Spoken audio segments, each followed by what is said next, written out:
Hey guys, good afternoon. Happy Saturday. It's Daryl here. It's 1 p.m. here in Connecticut on the East Coast. This is kind of an impromptu video. I had another video all set and ready to go. I was just about ready to download it, and I was looking over the news to see if I had missed anything. And I did. There was an incident yesterday in Texas that I want to talk about. The video that I had all set to go, I was going to talk about probably what's on a lot of people's minds.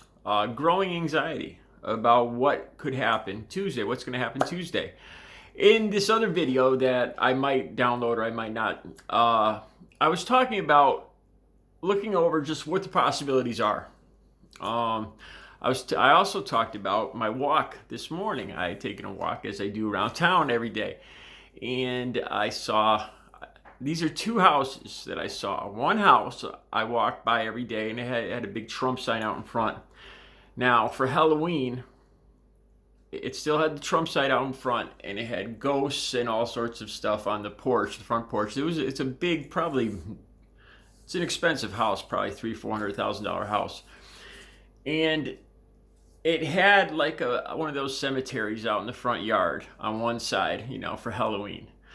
On the other side now, there was this pretend body laying in the yard with its hands up. Well, it was actually kind of face down with hands up like this.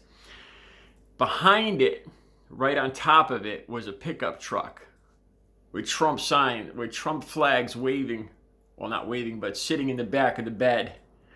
So it would appear that it's a Trump supporter truck, a big four-wheel drive red truck, and it looks like it's hit or it's about to run over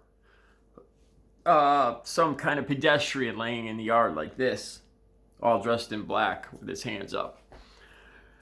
What's that? What that's supposed to mean? I guess this is what's going to greet the kids coming through the neighborhood.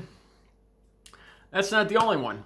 So about 5 houses down from that, there's a house that has support the blue. A lot of the those signs that support the police with the black flag with the blue line through it.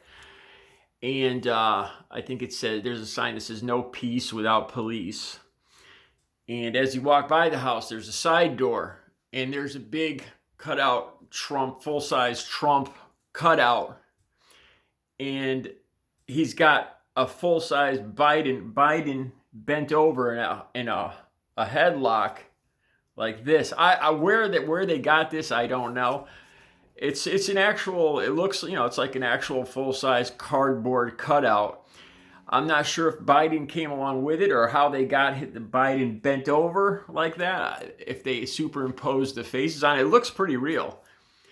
And not only that, but now the house is all decorated for Halloween with black and orange lights, and it has 2 spotlights on hitting this these cutouts, and like I said, it says "No peace without police" and "Law and order." I don't know if I'm the only one that sees the irony there. No peace without police. Law and order, Trump 2020, 2 signs. And then a cutout of Trump physically assaulting Joe Biden.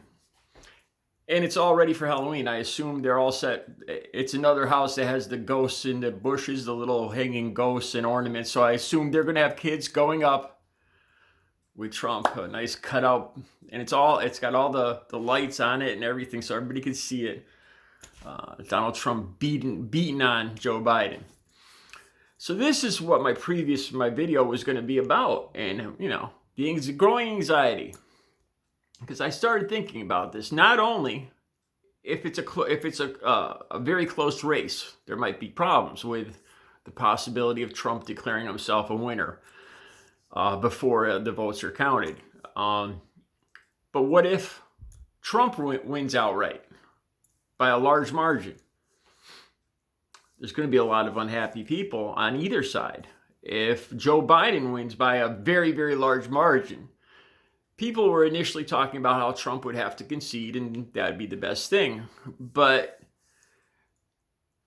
with all the aggressiveness I see out there, oh, I forgot one other incident. I was at the gas station yesterday, and there was a guy that we were waiting in line for gas, and one of the gentlemen was talking about handing out, if he was going to hand out candy or not with the COVID-19 virus.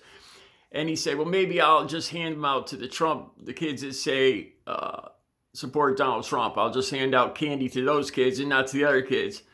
And they both got a good laugh out of this.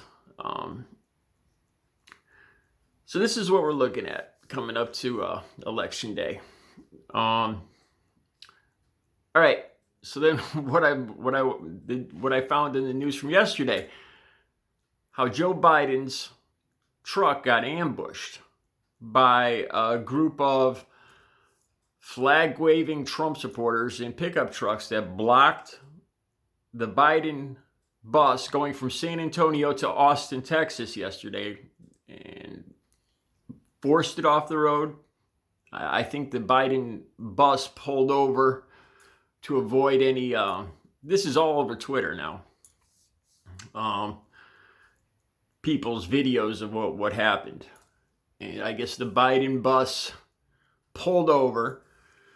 The Trump supporters with their flags all surrounded the bus, started yelling that Biden's a communist and all this other stuff. And then not only that, but my buddy, and hopefully my future boxing partner or opponent, good old Big Mouth Trump Jr., antagonized this. Tweeting to his supporters to go down and meet the Biden bus and show them how we do it in Texas or something like that. So we got Don Jr. inciting Trump's followers to push the Biden bus off the road, basically. So what I'm thinking here is, I just want to ask the Trump supporters one question. What do you think this is going to accomplish? Do you really think this is going to get anybody to vote for Donald Trump? Yeah. The Biden bus didn't make it. They had to cancel this rally. But you know what?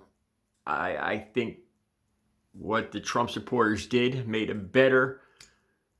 will make it a better sell for Biden in the long run, for voting for Biden in the long run. When these videos, these tweets go all over, and believe me, millions of people are going to see these tweets of these animals not even acting like Americans in these trucks, forcing the Biden bus off the road.